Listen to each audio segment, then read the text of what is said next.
There's some for everybody. Okay, so when we went to the Ivanpah Range, there is gold coming out of there.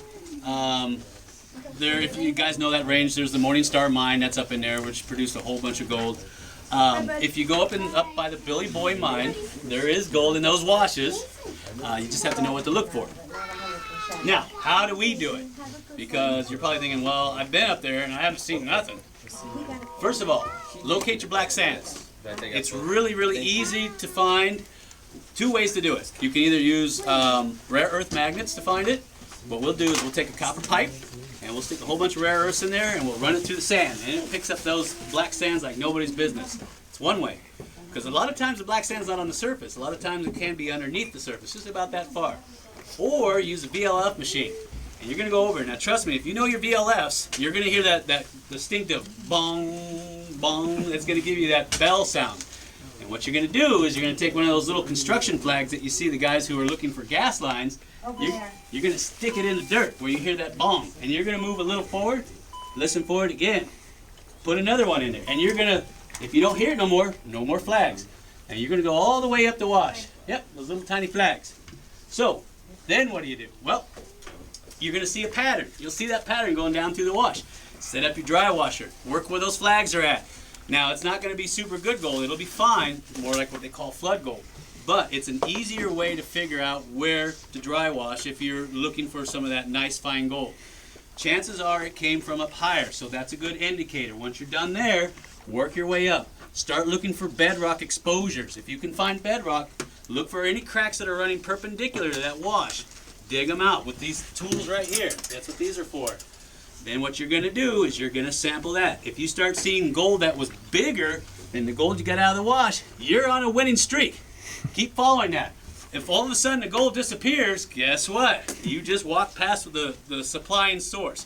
Could be a vein that's exposed or not exposed. It could have been weathered years ago. Maybe it's still there. Maybe it's right under the surface. Maybe you're standing on a jackpot. So you're going to go back and you're going to follow each one of the side runners that come in, the dry washes. And if you can't find it, you're going to keep backing up until you do. If it stops and there's nothing else, chances are it's either a vein that's inside the bedrock or it's weathered away and you're out of luck. One of the two. So, like I said, check to see if the gold is getting bigger. You've got to be a detective when it comes to gold. You just don't go, oh, I found gold, I'm rich. No. Because if you can find where it came from, you won't have to work ever again. And that's the whole reason why we're here. Well, kind of.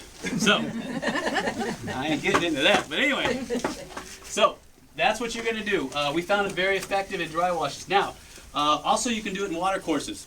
A lot of these detectors are waterproof. And I like the VLS for this. What you're going to do, and also the Garrett ATX is waterproof too, up to 10 feet. What are you going to do? You're going to go out into some of these creeks, and you're going to be walking across there, and you're just going to be searching. Now, you can either check for nuggets, which is what everybody wants, or you can check for black sand deposits. And if you hear it, same thing. And you'll notice in water courses, it'll be more of a straight line, because gold follows a straight line in water, not in the desert. Put those flags in. Then you're going to go back. You're either going to try to figure out if you can use a high banker, if you're going to use one of these little suction pumps. You're going to have to figure out how to get it out of there. It depends on the situation, because I can think of 10 different pieces of equipment to get it out. Based on the state, though, that depends. California, no dredging, sorry. I don't know why. I can tell you what I think is going on, but anyway. So, back to this one. You're going to follow that up till the gold gets bigger. You're going to look for deposits down in the bedrock. Sometimes, another thing I want to mention real quick. Is this thing on? Milk quarts, rose quarts, Hold on. pork quarts. Stop milking them. Okay. Mine dumps. So check your mine dumps. One of my videos I did Mountain of Gold. I don't know if you guys remember that video. There's a mine out at Good Springs where the gold is actually traveling in the granite and through secondary enrichment, which is a whole different story. I'm not going to get into that. And of course I talk about it down the way here. But anyway, the gold is actually being reconcentrated into the contact zones between the granite, which is intrusive rock at the time, and of course they have this other, it's basically limestone, but it's called dolomite. I'm not going to get into that either. So anyway, you want to check the mine dumps. Those mine dumps still have tons and tons of gold in it. I went out and sampled, I couldn't believe it. Took a dry washer out there, we got a 1/4 ounce in a day. It's already been dug. I'll be right back. So, check your mine dumps. Okay, ore bins. I already told you about ore bins. Most of them are going to be empty. If you go into the mines, be careful, please. I found out the hard way. You pull that gate up, guess what? That ore's coming out fast. So I remember we pulled the gate up once because I'm like, oh, there's tons of limonite in here. Lived up on the bar, and it all came out. It almost buried me. So be careful if you're in the mines and you're checking ore bins. Portals. I already told you about the portals. Checking the portals. Very important. Mill sites. Ooh, I got a story for you on this one. We went out the other day to Valley Wells. I know you guys know Valley Wells. If you don't, look it up on the map. Valley Wells was originally put there to process the copper. They made copper matte out there, and they would ship it off down to SEMA pickup point, and then it would be taken in the Salt Lake or LA, I think, for refinement. Anyway, point being is, they got all their ore from Copper World. They shipped it down there, processed it. You can't miss it. There's tons and tons of black slag piles everywhere. Why am I talking about this? Because Mohawk Mountain, which sits right next to Clark Mountain, was a gold producer. Yes, I know it's sulfides, but there's also a lot of limonite in there. And that piece right there came from it. So, next to the mill site, you have classification piles all stacked up next to be loaded up into the ore bin, which is gone now. Nobody knows or realizes that that thing is loaded with gold. So, I'm not telling you you're going to get rich, because you're going to have to crush it like I just told you. And then, of course, the process of getting it out, a lot of guys use a shaker table. You can use a blue bowl. Some guys still use mercury. I don't advocate that because of mercury poisoning. Can't use mercury if you have a retort and you know what you're doing. I like the centrifuge machines. They work really good on the fine gold. Gold cubes, which Pat sells. Fantastic machine. The reason why is because it saturates the gold by forcing it under these veins. So it goes under and it comes up. Once the gold is wet, it'll drop. If it's not wet, it'll float. But I still put a little jet dry in there just to be safe. Gold cubes work good on the fine gold if you can't afford a shaker table. RP4s, I love them. They're only about $2,500, but if you're on a good deposit, it'll pay for itself, guaranteed. But you're going to need jaw crushers. You're going to need some type of a milling device, rod mill, ball mill. You're getting into big money, so that's why I don't advocate that. Okay, mill sites. So check your mill sites, wherever that gold was going. Okay, now the scary one, the workings. This is where everybody wants to know where the gold's at. You go down into the mines. First of all, once again, I don't advocate mines as far as getting into them. There's 9 top reasons I made a video on why not to go in there. Why? It'll kill you, I guarantee it. Almost killed us about 3 times. So, you can see what happened to Slim. Anyway, mine workings. Once again, stick with the smaller mines. Stay away from the large commercial mines. Why? A lot of the large commercial mines, what they did, I'll give you one. Searchlight, good example. There's a mine out there. There's the Duplex on the hill, and there's the Quartet around the side. There's the Good Hope, and of course all the other ones. Quartet, good example. Huge, huge mining operation. They found tons and tons of gold. But the problem is when they got down to the water table, 1,700 foot level, guess what? All those sulfides, they weren't oxidized when they get below the water table. So it's extremely difficult to extract that ore back then. So they left it alone. What did they do? They went back up to the upper levels, and they said, you know what? I know where there's some really good ore in those columns holding the roof up. So let's take those. So they did. So they drilled and blasted the columns out. Of course, it made the roof completely unstable. If you got a stope that's 30 feet wide and 100 feet tall, and you take the column out, guess what? It's coming down. Maybe not that day, but it's coming down eventually. So what did they do? Big mine companies lease their mines out because they can make money on existing properties without actually having to invest in labor and all this other stuff. Those guys went down the mines. They couldn't find any gold either, so they took the columns. Crazy stuff. That's why I don't advocate going in mines, rock falls, rock bursts, bad air. Anyway, but the small mines, that's what you want. Go looking for the small mines because the miners only wanted the high grade. They left the low grade alone. You go in there and you find out where they left off, or because they had to shut down because of Executive Order L208. God, I couldn't get that out. Go looking for those deposits. I guarantee you're going to find some good gold. But be careful. Remember what I told you. Don't go in the mines. You heard it from me first. So it's up to you if you guys go in and get hurt. So go in there, look in the drifts, stopes. If you don't know this language and you plan on going in, you better learn it. Because if you go into a drift or a stope and you don't understand mining terminology or what they were doing, you're going to walk up on a winds in the floor, and that'll be the last thing you ever do, because you're not even going to see it. Trust me. Or you come up into some bad air, or you stir up rat droppings and you get the hantavirus because of it. Trust me, it's not worth it. The water's very acidic in some of these mines because of the sulfuric acid that's created from the leaching effect on a lot of the sulfides. So you got to be really careful when you get into these old mines. That's just one out of a handful of things. Bats, you get bit, oh, rabies shots in the stomach, are you kidding me? So, be careful you go in the old mines. Outcroppings. There's a couple mines in California that we found where they sunk the shaft to the left or to the right of the original outcropping. What we did is we went to that outcropping and we started poking around it and found good deposits. Not excellent, but good. They didn't want it because it was low grade. When you start getting into hard rock, you're going to realize that if you have, like, say, Gossan outcroppings, any type of quartz outcroppings, a lot of that is going to be leached out from zillions of years of exposure to the elements. So a lot of times your samples aren't going to be very good or a good indicator of what's down in the ground. If that Gossan is deep, like say at the Vulture mine, that gold's going to get better the deeper you go, I'm telling you.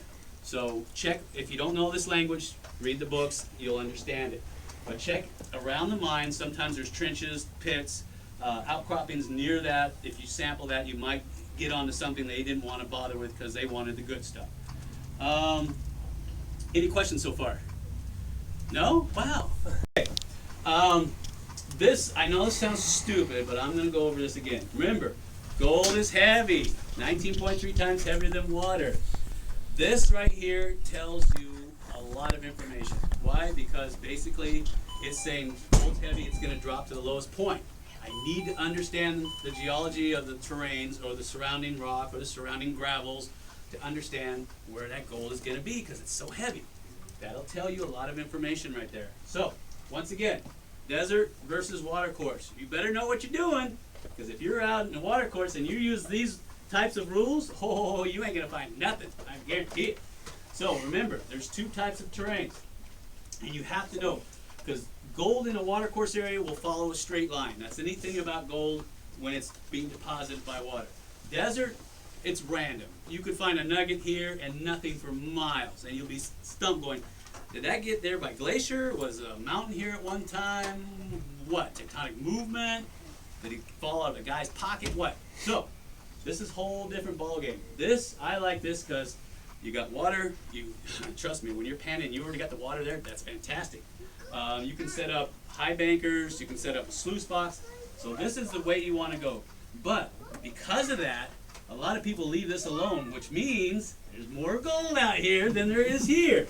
Now, I know people are going to argue with me and say, no, Jeff, I know it's... Yeah, I know, but for the most part, these areas are mostly claimed up. These areas have been hammered to death. And these areas, if I could find more gold in this area than I could this area.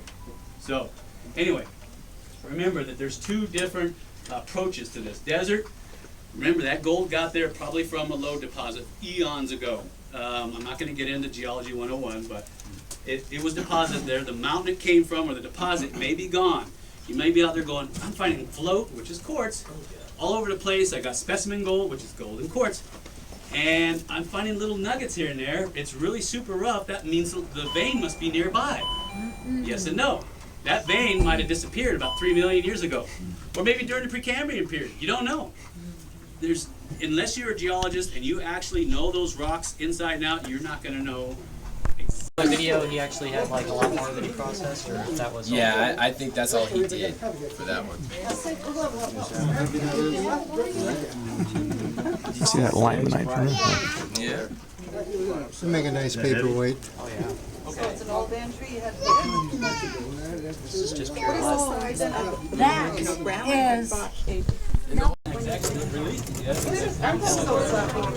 got to make it out video. Standing up the area, when you have a flame. all right. It's the calic, right?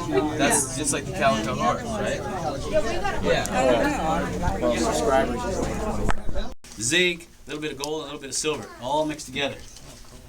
Yeah, we had some time. That's the I was silver. wondering about that video where you show the parts process.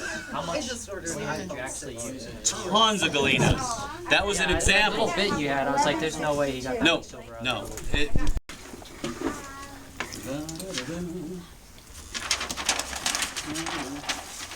And we'll go back to the Ivanpah Range. I like that area.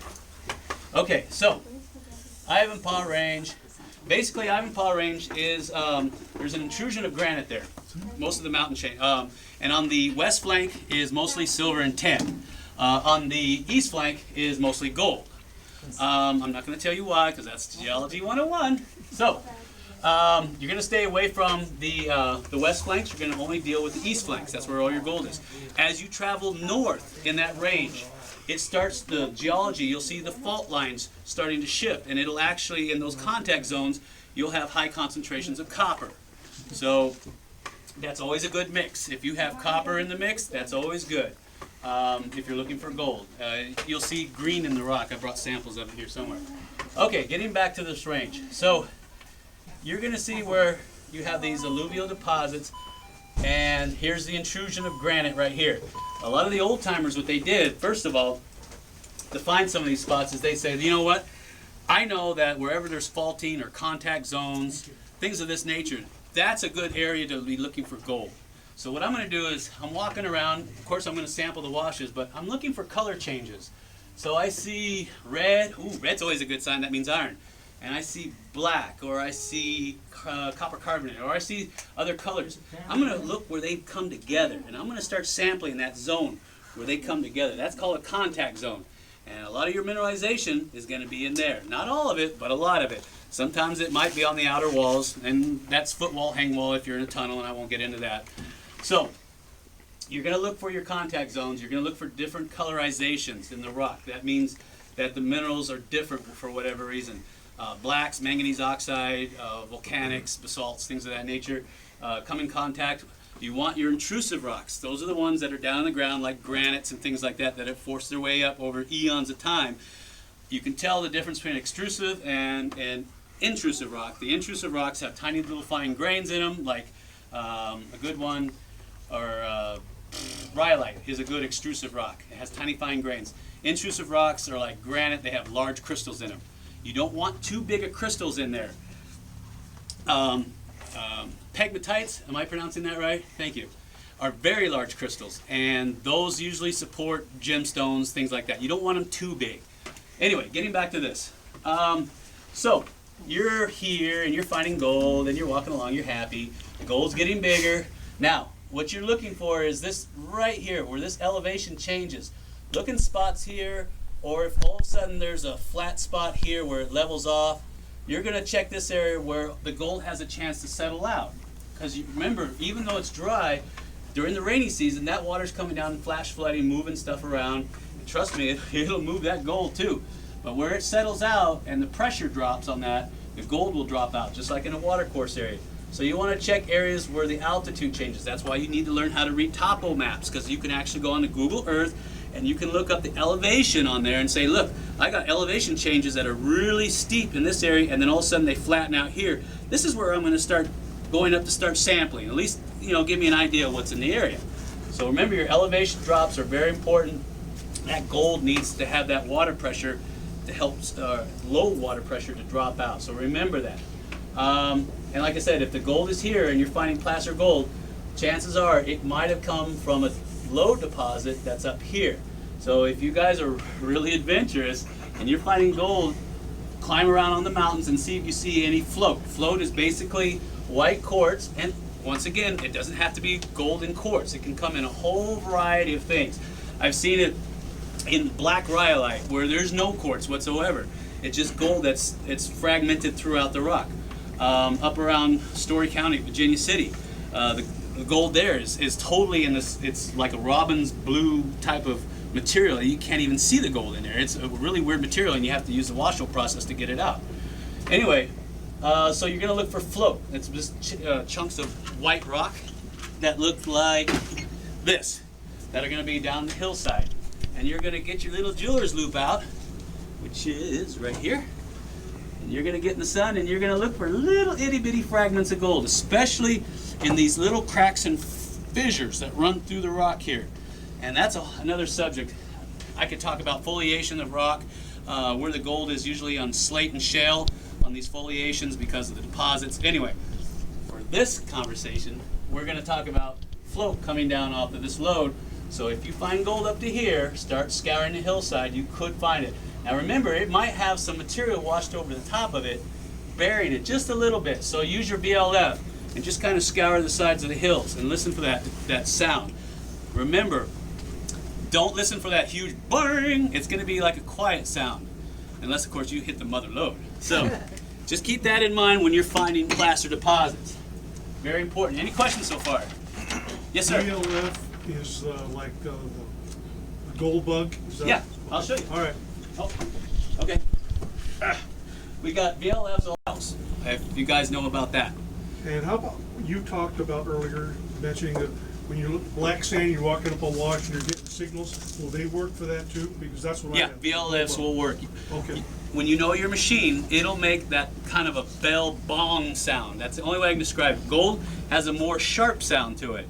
Iron has a rounded sound to it. That's the only way I can describe it. So you're going to mark those areas.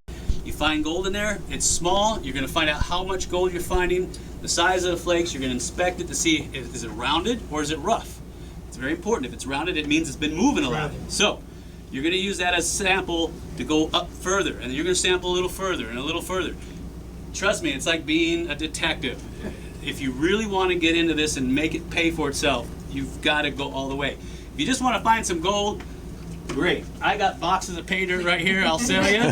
50 bucks a box. Pan it. You'll have more gold than you've probably ever seen in your life. So, well, not for all of you. I know some of you guys work in mines or mining engineers. So, okay. So, any questions about black sands? No? Now, I'm surprised nobody's asked me, but you can roast black sands to release the gold that's locked up inside of them. That's a whole nother process. I'm not a big advocate for roasting because it releases a lot of fumes that, unless you know what you're working with, I don't advocate it. You could get sick, or you might say, hey, I'm going to throw some of this arsenopyrite in there just for fun. And next thing you know, you're going to the hospital and you have health conditions because of it, and some people have them for life after that. Don't roast ores unless you know what you're doing. Yes, sir. Yeah. Oh, well, you know, the magnetite, of course, you can get rid of that with the magnet if you need to, but how about hematite? Is that sometimes slightly magnetic or usually not magnetic? Well, getting back to the gentleman's question, you got magnetite and hematite. Hematite is more of a reddish color.